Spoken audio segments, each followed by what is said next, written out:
Welcome back, everybody. Thanks for sticking with us. Frank Tomaino is our guest. We're talking local history. We were talking a little bit before the break about John Butterfield. And John Butterfield, as you said, Frank, was interested in speed. And that speed really came into focus when he, today they would call it an RFP. I think they call it a request for a proposal, where they send out these, the state sends out these things and asks bidders to come in. But that's what the federal government did, yes? Right. Well, the post office, by the 1840s, so many of the Americans who lived in California, which had just become a state, were complaining that it took, months to get mail and passengers from the east to the west. The only way was by using clipper ships down the Atlantic, around South America, and up. So the post office sent out a bid. I think it was either $800,000 to $1 million if someone could deliver mail and passengers from the Mississippi to California in fewer than 25 days. They got no bids at the beginning because you're talking a couple thousand miles through Indian Territory, deserts. You would have to have stations every so many miles, and it was a big project. John Butterfield from Utica said, "I'll do it."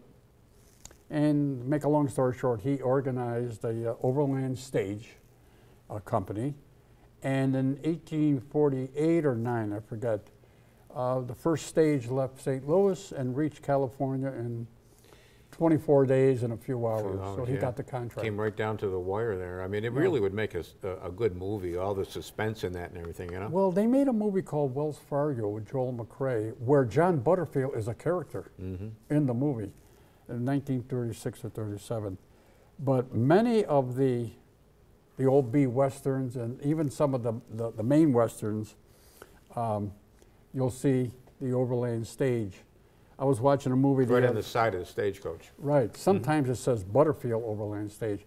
But probably the greatest Western ever made, in my opinion, was Stagecoach in 1939, directed by John Ford, John Wayne, Claire Trevor.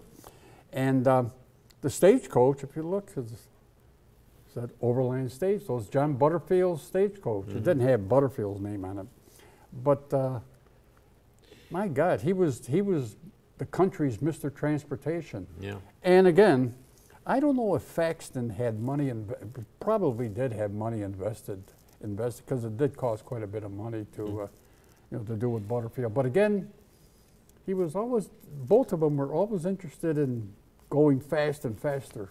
One of the things that people get confused on in history, local history, Frank, is they confuse John Butterfield's Overland Express with the Pony Express. Yeah, I've done some research on this. I've never done a lot of research, but I don't think Butterfield had anything to do with the Pony Express, which only lasted a few months, by the way. I'm forgetting the years now, probably in the 1860s. But the Pony Express started and was a success, but then railroads came right away. And all of a sudden, you didn't, just like railroads affected the canal industry. And not long after that, the telegraph. Oh, sure, But I think that the reason why people get confused sometimes about that is because what John Butterfield had to do, as you said, set up relay stations across the country. Yeah.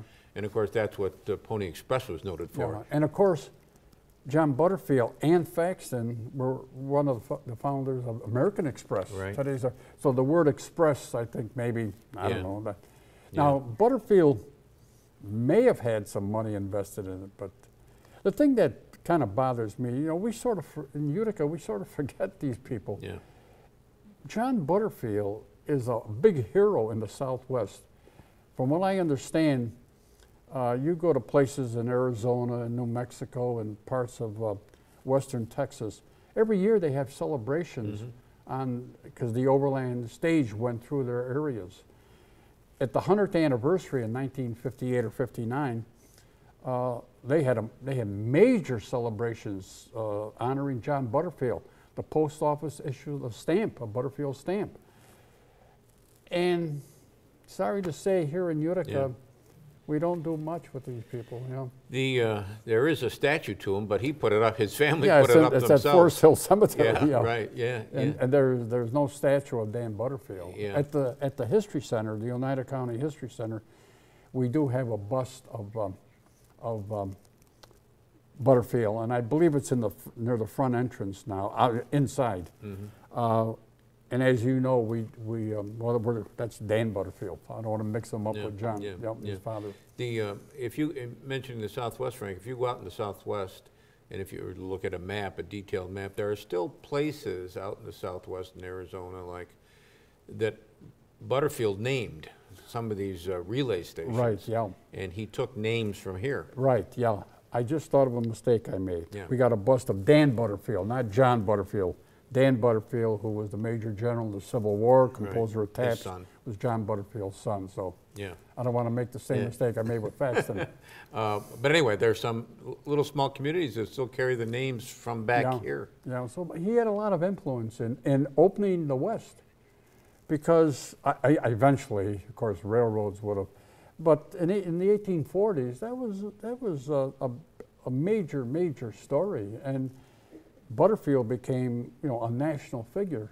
Mm-hmm. And all that time he lived in Utica. And it's funny how when you do research on Faxton, you run into Butterfield and vice versa. Faxton became mayor of Utica in 1864, and John Butterfield became mayor of Utica in 1865. So they were, And we mentioned briefly textile mills. Faxton was involved with that. Munson was involved with that. Alfred Munson.